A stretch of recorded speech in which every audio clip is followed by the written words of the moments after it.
ওই যে বাপ বোরকা ছাড়া উলঙ্গ চেহারা দেখা যায়, যুবতী মেয়েকে ছেড়ে দিয়েছে রাস্তায়, স্কুল কলেজ মাদ্রাসার নামে, বাজার করার নামে, শপিং করার নামে।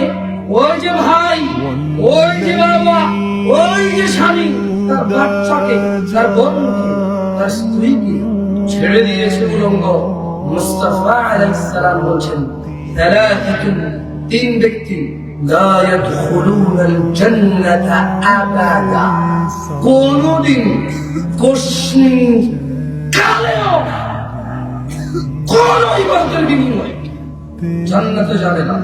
এক, দায়ুস, তার পরিবার অশ্লীলতার সুযোগ করে দিয়েছে। দুই, আর রাজুলাতু মিনান নিসাই, পুরুষের ভেশধারী মহিলা। তিন, ও মুদমিনুল খামরি, নিয়মিত মানে প্রায় হরহামেশায় রেগুলার নেশা করে।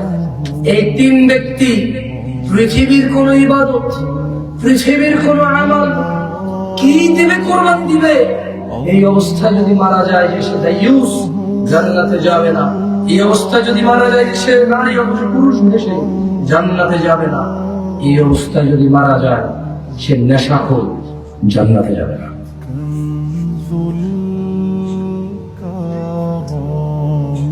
কিছু বুঝতে পেরেছ?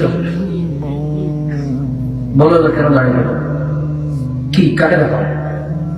কাকে দেখাও? তোমার শিখেছি কি দাঁড়িয়ে? বলতে পারো?